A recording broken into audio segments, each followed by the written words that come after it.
was once hit by the largest earthquake in U.S. history. On March 28, 1964, a 9.2 magnitude earthquake hit Alaska. Known as the Good Friday earthquake, it is the single biggest seismic event in United States history. It spawned a 43-foot tsunami that killed 13 Whittier residents. The quake caused extensive destruction throughout the town, with a final tally of around $1 million worth of damage. As if the 22 feet of snow weren't evidence enough.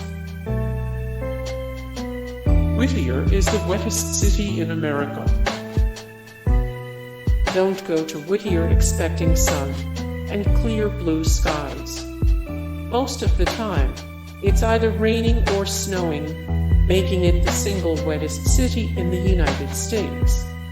For approximately 6 months of the year, it snows every day. The other 6 months, it rains daily. Whittier gets around 22 feet of snow every year. That's 1,000 times the national average. Oh, and 60-mile-per-hour winds are also common, so blizzards are pretty much a fact of life when you live in Whittier. Every citizen helps keep the town running. Whittier may not be the perfect home for a libertarian or a stubborn hermit. There is not only an emotional and spiritual sense of community within the town, but there is a practical community as well. In other words, it takes everyone to keep the town running smoothly and efficiently. Residents man the tunnel, work on the local railroad, and are employed by local businesses or the various city departments. Whittier resident Jen Kinney said, "Everybody has to play a role. The town just wouldn't function if at least half of the people weren't willing to step in and be an EMT or even just cook for your neighbors when they are sick. Everybody functions as part of a larger organism." Binoculars are an important part of Whittier life. Most people in town, particularly on the harbor side of the building, seem to have binoculars, one Whittier resident said. It definitely makes sense, considering the abundant wildlife and marine life within view of Begich Towers. Photographer Reed Young encountered another reason for the binoculars. A lot of people keep them. They're to watch whales breaching and mountain goats grazing and things like that, he told NPR. But June Miller, who owns condos in the tower, always told us that binoculars are basically for finding out if your husband's at the bar.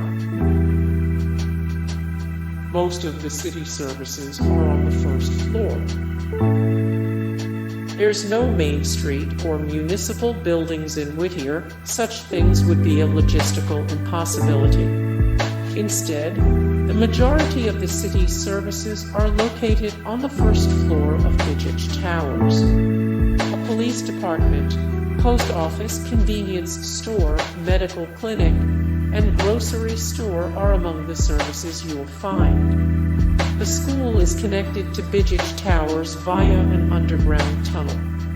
For the residents of Whittier, going to school or work rarely requires even leaving the house. The top 2 floors are a bed and breakfast. Considering both its unique character and natural beauty, Whittier attracts its share of tourists. Most are understandably curious to see just how an entire town manages to live peaceably under one roof. The top 2 floors of Begich Towers are a bed and breakfast, by far the swankiest digs in town. June's Whittier condo suites offer a variety of rooms and amenities, and the views, of course, are stellar. Guests can experience what it's like to live as a local while still having all the comforts of home.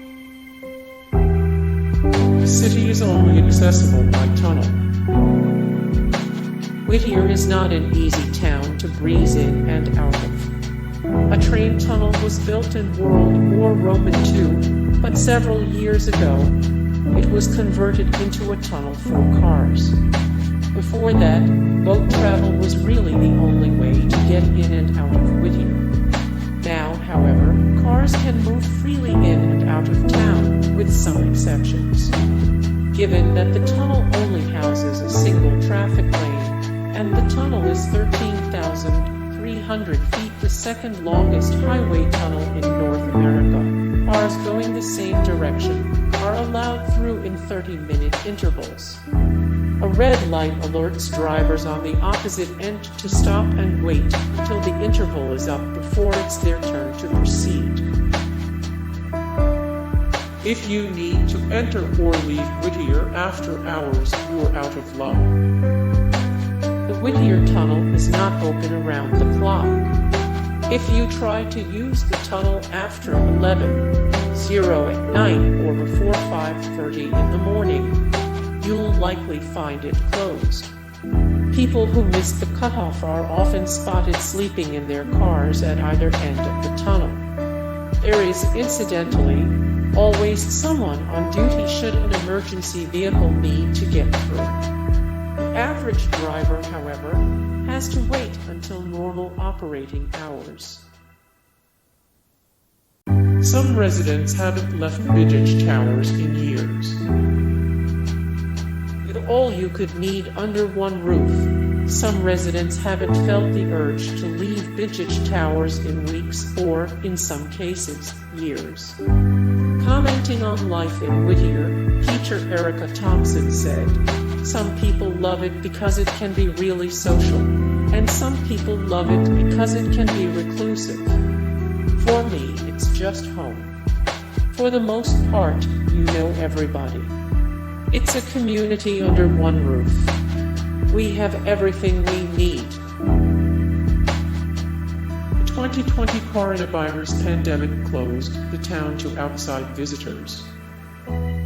By late March 2020, the coronavirus pandemic sweeping the globe caused a U.S. nationwide quarantine due to the highly contagious nature of the disease.